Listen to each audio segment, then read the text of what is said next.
Now, from CBS 4 News, this is Facing South Florida with Jim DeFede. Good morning. I'm Lauren Pastrana in for Jim DeFede, and welcome to Facing South Florida. This week, the U.S. State Department issued a Level 4 travel advisory for Haiti. Level 4 means do not travel there. Widespread civil unrest and violent demonstrations prompted the closure of the U.S. Embassy there. The U.S. government authorized the voluntary departure of non-emergency personnel and their families and limited services to U.S. citizens remaining in the country. It has since reopened the embassy, but the travel advisory level remains elevated. Joining me now is Jacqueline Charles, the Miami Herald's Caribbean Haiti reporter. Jacqueline, thank you so much for being here with us this morning. I'm sure you've been very busy following the latest developments. And this weekend, we are filming this on Friday, but this weekend expected to be another possibly busy weekend in Haiti. At the root of the protests that we've been seeing in the recent weeks is the Haitian government's plan to raise the fuel prices there. We're talking about as much as 50%. Why such a steep hike? Well, you know, for years, Haiti has basically kept their fuel prices artificially low. And right now the country is running a huge deficit, about $150 million, which is about the amount that it loses by keeping these fuel prices low. So the international community, including the United States, the World Bank, and others have said, listen, if you want us to help you, you need to collect the money that you're giving away. And you have to start with the fuel. Now, what has come up is the way in which they did it. This is a country where we have double-digit inflation, slow growth, huge unemployment. Things just have not been great for this country, especially since the 2010 earthquake. It has not recovered. And so the population says, listen, this is too much for us. We are already dealing with a lot of economic struggles, and now on top of it, you want to raise this fuel price. And just to give you an idea, the price of kerosene, for instance, which a lot of poor people use, went up by 51%. Gasoline went up by 38%. What does that mean? It means that for a mother who works as a domestic in a house or as a domestic worker, for instance, at a hotel as a maid, her daily wage is about $4.39 a day for 8 hours of work. If she has 2 children and she has to send them to school, and she lives, say, in Petronville, which is just above the hills in Port-au-Prince, and they just have to take 1 bus to come back, that trip costs almost half of her daily salary. So this is the response that the population is giving. I know that there's been a lot of speculation about what was behind it, but there's been a deep, what I call a malaise, just the frustration of the inequality over the haves versus the have-nots, and feeling people who are at the bottom just feeling like there's just no way that they can rise. There's just no way that they can make a living in this country. So when you talk about the fuel prices, which is a very touchy and explosive issue in any country, there you saw the reaction. And talk about that reaction. What were people doing and seeing in the streets originally when the unrest first broke out, and what is it like there right now? Well, it's interesting. You know, this the announcement was made during the World Cup, the Brazil-Belgium game, and Haitians are huge Brazilian fans. So the game was going on, and that's when I first got the word, and words travel very quickly. Within 5 minutes of Brazil losing the World Cup, barricades started going up. And when I say barricade, I mean burning tires, trees, sand, whatever they could find. And it wasn't just in Port-au-Prince, but in regions around the country. They were just blocking roads. And I had a number of people who I was talking to who was literally trapped in that situation. And when they would go to try to pass, the young men, it was mostly young men, they would say, listen, they just raised the gas prices. That's not good for me. That's not good for you. So I'm sorry, but we can't let you pass. So people literally got trapped in their homes, in their businesses, outside of their homes, some for as many as 3 days.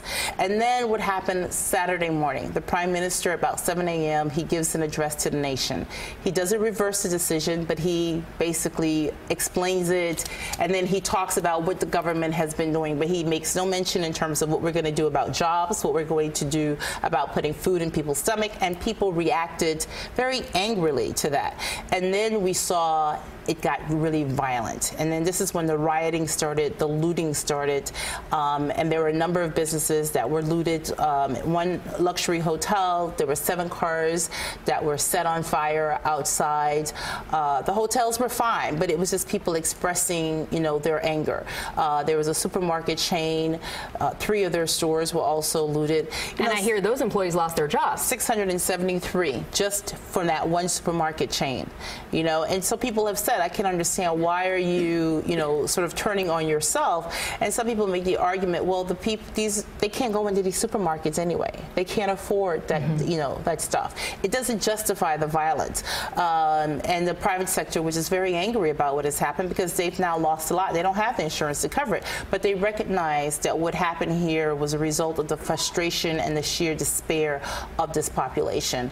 And those are issues that need to be addressed. And the U.S. government issuing that travel warning, the State Department saying do not travel there. The most elevated, the level 4 saying not to travel there. So we know what the people there are dealing with, but what does this mean for the people here in the United States who wish to travel there, the people, American citizens who were in Haiti? We have a large Haitian American population here in South Florida who I imagine want to reach their family at this point. Well, I have to tell you, this is a big travel season for Haiti. This is when a lot of Haitian Americans especially, they go back to Haiti because we have all of these hometown festivals in all of these cities, and this is when they get a lot of revenue coming in. So it's very unfortunate that this happened when it did, because it is going to impact the travel, not just from Haitian Americans, but a number of people who go and work with charities, because it was a very scary situation. Imagine you're driving down the street, you're either going to the beach that Friday, or you're going to visit a friend, or you're going to your hotel from the airport, and all of a sudden flaming barricades, tires are up, and you don't know what's going on. I mean, I had a group of family that I interviewed. There was 28 of them,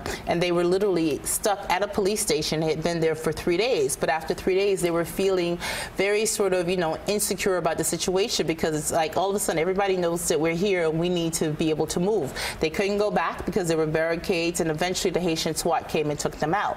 So I think that the best thing that people could do right now is just sort of, let's just wait and let the situation die down a little bit. I think over this weekend we will have a better picture of what's going to happen, whether or not the government falls or the government stays, and then what happens next. I mean, the IMF, the international community, is still insisting that the gas prices, they need to be raised, but what they're saying is that it has to be gradual, and with that, the government needs to put in some social programs. For instance, transportation vouchers for, the example that I gave you about, so that mother doesn't have to spend half of her daily wages on transport just to get her kids to and from school.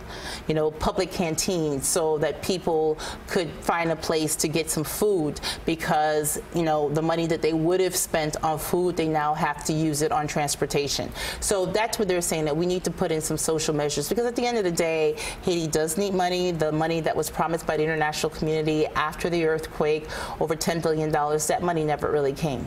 People here in South Florida certainly will be keeping a very close eye on the situation in Haiti, especially over this weekend, regarding the Prime Minister, the President, where we go from here. Jacqueline Charles from the Miami Herald, thank you so much for being here with us this morning. Thank you for having me. And coming up next on Facing South Florida, the bloom is back. Green, slimy algae once again coating South Florida waterways. An Everglades expert is here to explain why and what it means for the river of grass.